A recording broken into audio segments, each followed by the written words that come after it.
This is the video review for Transformers Revenge of the Fallen Bruticus Maximus. This is the tank mold. This is Blast Off and Brawl. Again, they gave the space shuttle's name to a tank. I'm not sure why, but them's the breaks. He is in the same type of dark purple and black color scheme with some brown that the original space shuttle was, and then Brawl, of course, the green tank. Like I mentioned in the other review, they all have some way of distinguishing themselves, just aside from just color. Here, Blast Off has a B and an O on his tank treads for Blast Off, and Brawl has 1MJ9 on his on the front of him, which doesn't really seem like it fits until you turn it over and realize that 1MJ9 turns into BRWL for Brawl, which I thought was pretty cool. I won't focus too much on these molds since I've already shown them off as part of the Club Combiner. I know Onslaught I've done a couple times as both Barricade, the Club Combiner guy, and now this Onslaught, but just show them off here. Transform the robot, you want to pull this Energon weapon off. You can straighten it and have him hold the gun by the central peg, which I think just gives him way too long of a gun. I like to fold this up and then just have him hold it like Blast Off here, hold it as just a regular gun with one of the side tabs. Now, pull these side panels off.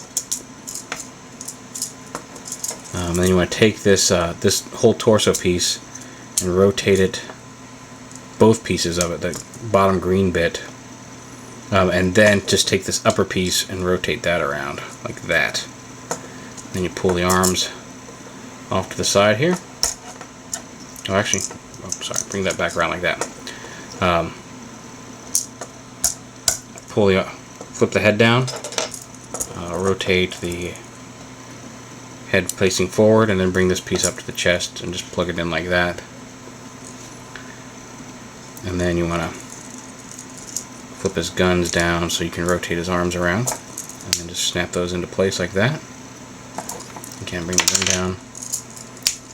And again, this is a quality control issue. This is not just me popping things off like this thing just doesn't grip on there very tightly. And then you flip the feet down like this and separate the legs. And you can position these however you want. You can fold them straight back like this. You can have them out to the side. If you want to have them sticking out kind of like wings, you can do that. I usually just fold them back like this. And then again, you can have the guns facing down or up like that. And then you can hold the weapon. Again, there it is with it folded up as one peg, as one of the side pegs. And if you want to hold it, have them hold it from the very back peg, you can do that. It makes a much longer gun. So that's the transformation to robot mode. Now, transformation to limb mode is pretty much you want to turn him back into a tank. So it's almost, you're pretty much getting the reverse transformation here. Lift this up, bring this down, and turn his head around, bring this whole thing down like this, rotate it right there, rotate it down like that, bring the arms up and around. Now I'm going to show you the official mode for the limb, and then I'll show you what I like to do with it. I like to do things a little bit differently when it comes to turning the tanks into legs. Like I said in the helicopter review, I like using the helicopters as arms and the tanks as legs.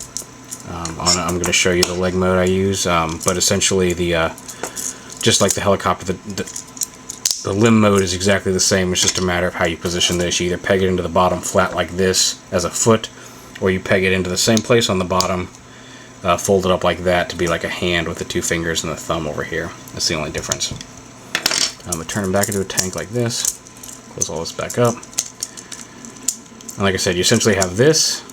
There's the limb connector, and then you just plug this in, these two posts on the front, into these two holes on the gun. There he is as a foot, and then like I said, you fold this down, and there he is as an arm. Just like that. That's the official mode for being a limb. What I like to do is, since especially his legs, these get really wide, I like to take these bits and pull them back around to the back, position them kind of like this. So they're kind of sitting in at an angle just on the back of the leg, and then I take these guns, flip them around, getting caught on that. Here, flip them down like this, and just kind of fold them back like this. And I think you end up with, it kind of looks like it's strut, you know, kind of coming back and connecting the leg together, bringing like the 3 separate layers together, and it just from the front, it's a skinnier leg. It doesn't look quite as annoying, and so that's how I do that. And it could work as an arm too. Aside from with the arm, you wouldn't be able to really bend this, so you want to keep the pins out to the side. I think as an arm, you want to keep them more as the tank. As a leg, I think it looks a lot better like this. So there you have it, Blast Off and Brawl from Revenge of the Fallen, Bruticus Maximus.